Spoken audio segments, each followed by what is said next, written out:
अस्सलाम वालेकुम व्यूवर्स, कैसे हैं आप लोग। आई होप कि आप लोग ठीक होंगे और आपकी खैरियत के लिए दुआ गो। आपकी होस्ट नाज़िया अकबर हाज़िर है। आज आप लोगों के साथ जो बुक मैंने शेयर करनी है, जो वाक़या शेयर करना है, वो रसूलुल्लाह सल्लल्लाहु अलैहि वसल्लम की ज़िंदगी के बारे में है। और इस बुक का नाम है नन्हे हजूर की माँ से जुदाई। रसूलुल्लाह सल्लल्लाहु अलैहि वसल्लम की उम्र अब 5 साल है। आप अपनी वालदा के पास मक्का आ गए हैं। बीबी आमना की ज़िंदगी अपने बेटे के इर्द गिर्द घूमती है। अब इन्हें अपने बेवा होने का गम नहीं रहा। अब इन्हें दिन रात ज़्यादा लंबे नहीं लगते।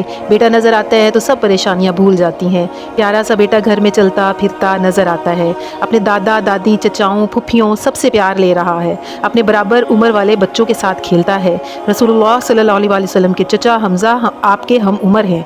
अब्बास बिन अब्दुल मुत्तलिब भी इन बच्चों में ही नज़र आते हैं। कभी ये बच्चे अपने घर में खेलते हैं और कभी बैतुल्लाह के सहन में। बीबी आमना की ज़िंदगी खुशियों और मोहब्बत से भरी हुई है। प्यारा बेटा, अच्छी आदतें और माँ से मोहब्बत। बीबी आमना के घर में बहार आ गई है। 1 साल खुशी खुशी गुजर गया है। रसूलुल्लाह सल्लल्लाहु अलैहि वसल्लम की उम्र अब 6 साल है। बीबी आमना अपने माँ बाप के शहर यसरब जा रही हैं। रसूलुल्लाह सल्लल्लाहु अलैहि वसल्लम भी साथ हैं और इनकी कनीज़ उम्मे ऐमन भी। रसूलुल्लाह सल्लल्लाहु अलैहि वसल्लम अपनी वालदा के साथ 1 महीना से यसरब में हैं। मक्का में पानी बहुत कम होता था। यसरब में रसूलुल्लाह सल्लल्लाहु अलैहि वसल्लम को तालाब भी नज़र आए हैं। रसूलुल्लाह सल्लल्लाहु अलैहि वसल्लम ने यसरब में ही तैरना सीखा। यहाँ रसूलुल्लाह सल्लल्लाहु अलैहि वसल्लम की बच्चों से खूब दोस्ती है।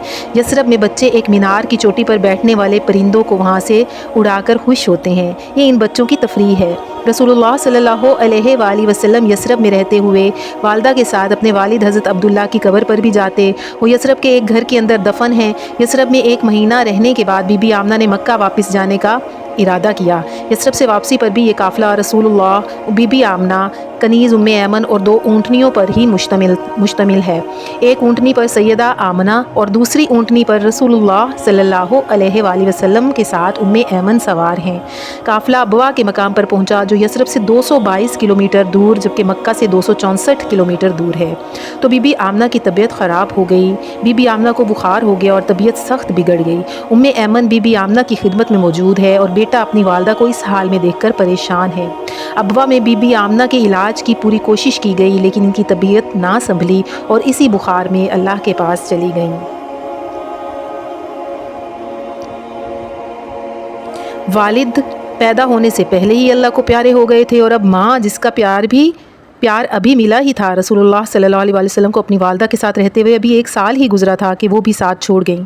घर से दूर, मुश्किल और ख़तरनाक रास्ता। अगर कोई जानने वाला है तो वो सिर्फ़ उम्मे ऐमन है, जो उनकी कनीज़ हैं। अब उम्मे ऐमन की मोहब्बत का इम्तिहान है। उम्मे ऐमन के सामने अपनी मालकिन का 6 साल का छोटा बेटा है। उम्मे ऐमन पर तो खुद गम का पहाड़ टूट पड़ा है। इतनी मेहरबान मालकिन, इतना ख्याल और एहसास रखने वाली ज़ात कहाँ से आएगी। कभी बीबी आमना को देखती हैं जो पुरसकून अपने मालिक के पास हाजिर होने के लिए आराम कर रही हैं। कभी इस खूबसूरत बच्चे को जिसने अभी ज़िंदगी गुजारनी है। इसने हिम्मत और हौसला से इन हालात को संभाला। बीबी आमना को अबवा के मकाम पर दफन कर दिया गया। अबवा में दाखिल होते ही दाएँ हाथ पर एक छोटी से पहाड़ पर बीबी आमना की कब्र है। इस कब्र के चारों तरफ पत्थर रखे हुए हैं। उम्मे ऐमन इस सूरत हाल के बारे में बताती हैं, रसूलुल्लाह के लिए ये वक्त बहुत मुश्किल और तकलीफ़ वाला था। रसूलुल्लाह अपनी वालदा की वफ़ात पर रोए, खूब रोए, बार बार रोए। अपनी वालदा और उनकी मोहब्बत को याद करके रोते रहे। अपनी वालदा की कब्र के पास बैठकर रोते रहे। बीबी आमना को दफन करने के बाद मक्का की तरफ सफ़र शुरू हुआ तो रसूलुल्लाह वापस दौड़े। मैं भी रसूलुल्लाह सल्लल्लाहु अलैहि वसल्लम के पीछे दौड़ी। मैं आवाज़ें दे रही थी, मुहम्मद मुहम्मद, रुको बेटा रुक जाओ। बकिया हिस्सा इंशाअल्लाह कल नई वीडियो के साथ हाज़िर होंगी। तब तक के लिए अल्लाह हाफ़िज़, टेक केयर।